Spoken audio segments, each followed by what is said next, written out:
Alright, hello and welcome everybody. This is a new series where we go over to the history of cars. Me and a few friends of mine, James and Gavin, put this together because why not? You can find this wherever you get your podcasts, I think. I'm not sure where he's putting, Gavin's going to be putting it on the podcast somewhere, and James is streaming it on Twitch on the 5th at 7 p.m., which is an hour after this goes live on YouTube. So, anyway, in this series we'll be covering the history of specific cars. In this case, we'll be covering the Skyline GT-R, because no better car to start off with, right? All the kids love these. So, I'm going to be covering from the 1960s, which is earlier than all these 12-year-olds think these things started being produced, until present day, June 2021. Sounds sick, because I am. So, enjoy the gameplay and everything going on in the background. So, I guess I should discuss our roles that all three of us have in here. So, James is the script writer for these episodes. Gavin is the editor, and I myself am the commentator, as you can hear now, and the driver that you're seeing in the background. We will begin with the Hakosuka Skyline GTR, which began production in, I believe, 1964, designed by Shinichiro Sakurai.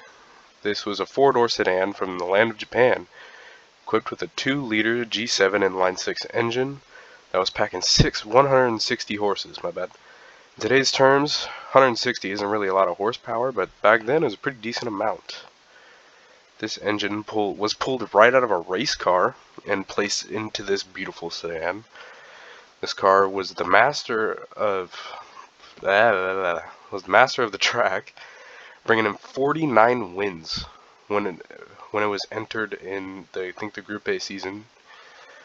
This car was the ultimate sleeper because it looked like an average, boxy looking car from the 60s, but under the hood it was an absolute monster.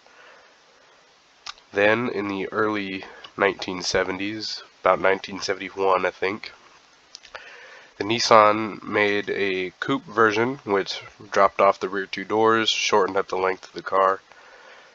So it was no longer a sedan, it was still boxy, it kept the same overall look, just a coupe now. Then, in 1972, Skyline got a whole overhaul.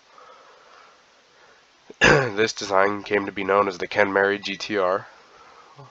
It also pulled aspects from other different types of cars, such as muscle cars with the weird fastback type look it had going on in the rear.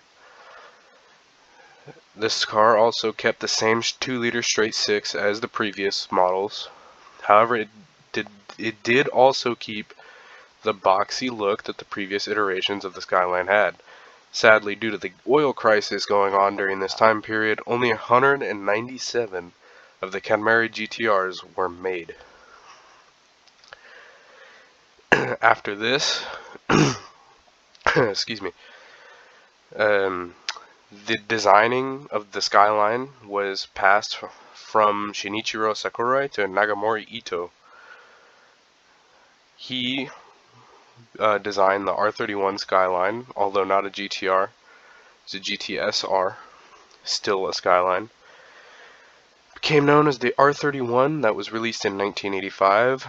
However, this design was not fully accepted and did not get as much attention as the previous Skylines, was also not as openly welcome.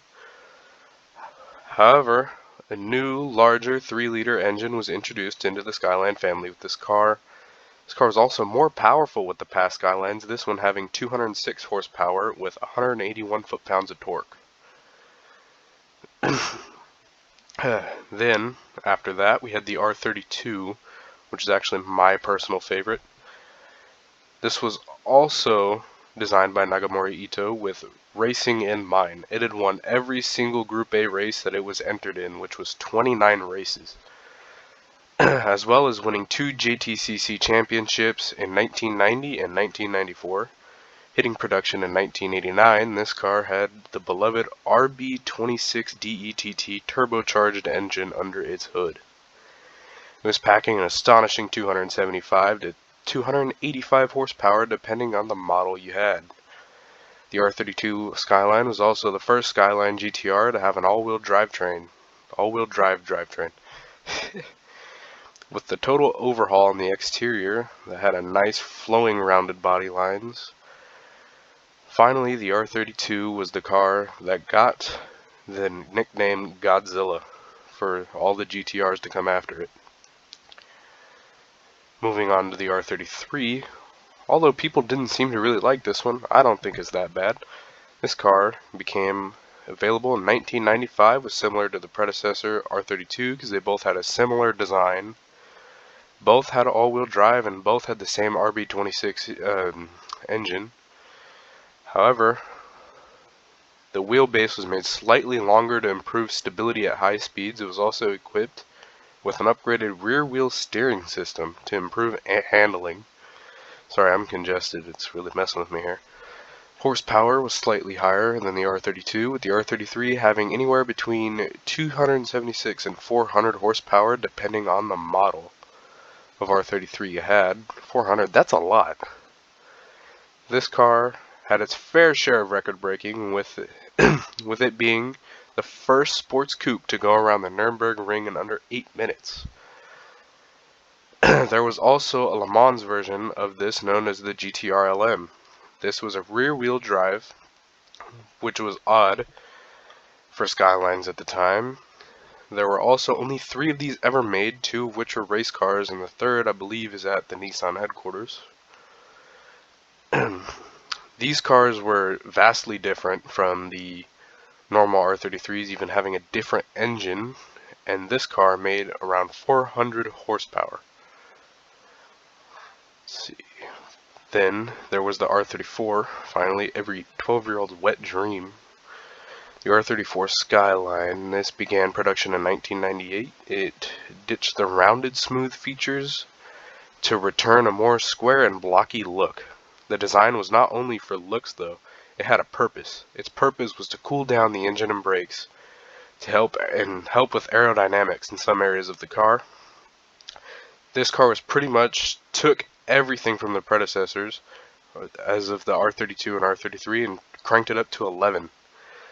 After the RB26 reigning supreme for so long, a new engine had come along known as the RB28